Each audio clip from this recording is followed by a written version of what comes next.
Bismillahirrahmanirrahim. Assalamualaikum warahmatullahi wabarakatuh. Terima kasih atas kesempatannya dan salam sejahtera untuk kita semua. Pada kesempatan kali ini, saya akan mempresentasikan hasil kerja dari kelompok kami, yaitu kelompok kelima, atas observasi yang kami lakukan dalam tugas ESV for Primary Teacher. Nah, di sini, sebelum saya memasuki materi, saya akan memperkenalkan diri dan nama anggota kelompok saya. Di sini saya, Ayu Eka Sundaryanti sebagai moderator, adapun anggota saya yaitu Praselia Tamaradawi, Midian Anila, dan Taskia Firanti. Nah, baik, langsung saja kita memasuki materi pertama yang akan dibacakan oleh Saudari Taskia Firanti atas permasalahan yang dialami dalam kelas 2. Kepada Saudari Taskia Firanti, saya persilahkan. Oke, terima kasih moderator. Perkenalkan, nama saya Taskia Firanti. Di sini saya akan mempresentasikan tentang masalah yang dialami dari kelas 2. Nah, sebelumnya, setelah melakukan wawancara dengan guru mata pelajaran bahasa Inggris di SD Katolik Parepare, kami menemukan beberapa masalah. Salah satunya yaitu yang di kelas 2 yaitu kurangnya disiplin siswa dalam pembelajaran. Nah, kedisiplinan siswa dalam pembelajaran merupakan faktor internal yang muncul dari kesadaran siswa sendiri. Kedisiplinan siswa dalam mengikuti pembelajaran, terutama saat guru menjelaskan, tingkat disiplinan siswa semakin menurun karena kebanyakan siswa hanya mementingkan kegiatannya sendiri saat proses pembelajaran dimulai. Nah, salah satu solusinya yaitu menciptakan suasana baru saat melakukan pembelajaran, seperti melakukan diskusi agar siswa yang lain fokus saat kegiatan pembelajaran berlangsung, apalagi saat guru menjelaskan mengenai materi yang telah dipaparkannya. Nah, adapun solusi permasalahan yang lainnya yaitu, menurut Nursisto, masalah kedisiplinan siswa menjadi sangat berarti bagi kemajuan sekolah. Nah, di sekolah yang tertib akan selalu menciptakan proses pembelajaran yang baik, dan metode cocok digunakan dalam masalah permasalahan tersebut yaitu metode diskusi, yang dimana metode diskusi ini yaitu metode pembelajaran yang menghadapkan siswa pada suatu permasalahan.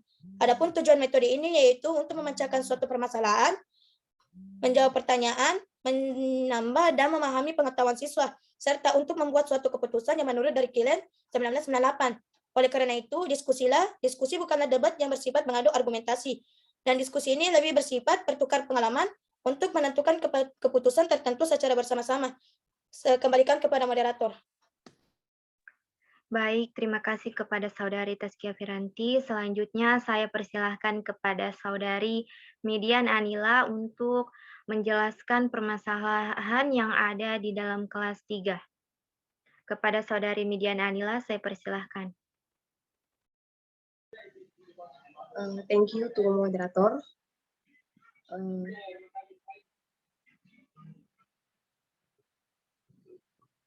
Masalah di kelas 3.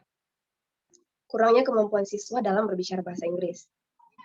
Belajar bahasa Inggris merupakan pembelajaran bahasa yang tergolong sulit di sekolah-sekolah karena memiliki beberapa kemampuan yang harus dikuasai oleh siswa, seperti penguasaan kosakata, pelafalan, penulisan, dan juga perbendaharaan kata sesuai dengan bahasa Inggris itu sendiri. Tentu saja jauh berbeda dari pola bahasa Indonesia. Pembelajaran bahasa Inggris di sekolah belum bisa menjamin pencapaian kemampuan siswa dalam berbahasa Inggris karena guru lebih banyak memberikan bekal berupa teori dan pengetahuan bahasa daripada mengutamakan keterampilan berbahasa baik lisan maupun tulisan. Next.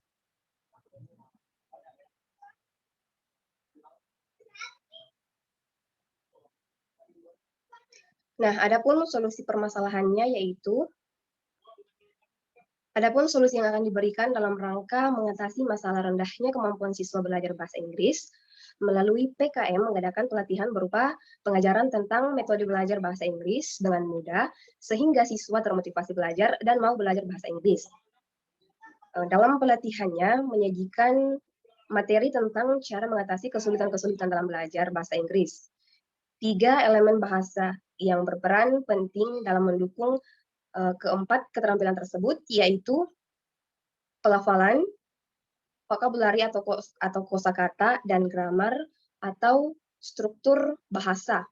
Metode yang cocok digunakan pada permasalahan ini adalah metode fokus. Group discussion menurut Alfiati 2008, metode FGD merupakan salah satu metode penampilan data penelitian dengan hasil akhir memberikan data yang berasal dari hasil interaksi sejumlah partisipan suatu penelitian, seperti umumnya metode-metode pengumpulan dan data lainnya. Saya kembalikan kepada moderator.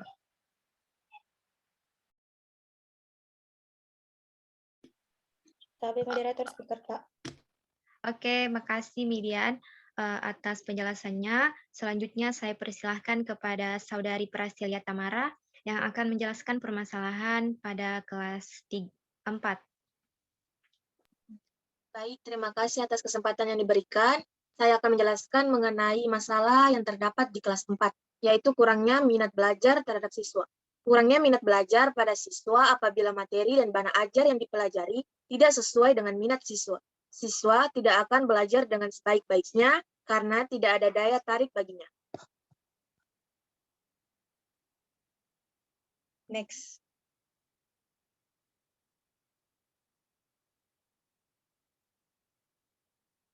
Baik, adapun solusi permasalahan pada kurangnya minat siswa dalam belajar.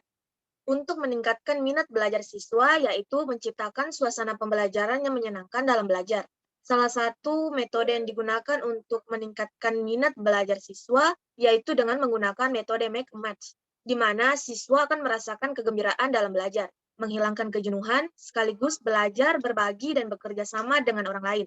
Metode make a match merupakan salah satu metode pembelajaran yang cukup menarik dan dirasa mampu untuk meningkatkan minat belajar siswa.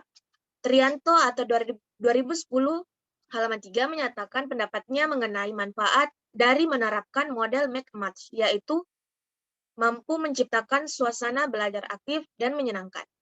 Itulah tadi mengenai masalah pada kelas 4. Saya kembalikan kepada moderator. Terima kasih kepada Saudari Prasilya Tamaradawi. Selanjutnya saya sendiri yang akan menjelaskan permasalahan pada kelas 5. Nah, pada kelas 5 ini terdapat masalah yaitu kurangnya IQ terhadap anak.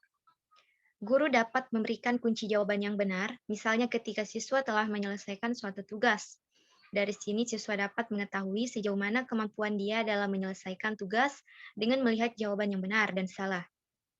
Di dalam permasalahan pada kelas 5 itu adalah kurangnya IQ terhadap anak.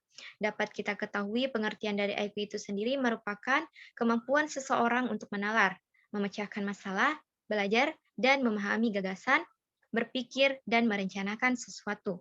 Kecerdasan ini digunakan untuk memecahkan masalah yang melibatkan logika. Adapun beberapa siswa yang kurang IQ-nya bahkan ada di bawah rata-rata, dan di atas rata-rata. Next.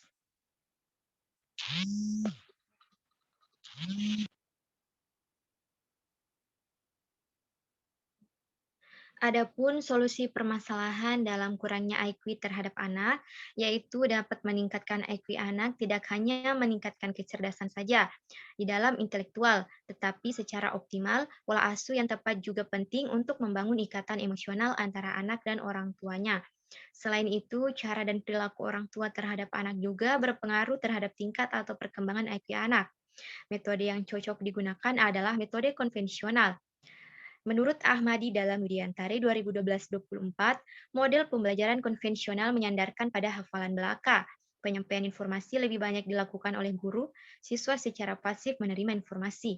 Pembelajaran sangat abstrak dan teoritis serta tidak bersandar pada realitas kehidupan. Memberikan hanya tumpukan beragam informasi kepada siswa, cenderung fokus pada bidang tertentu.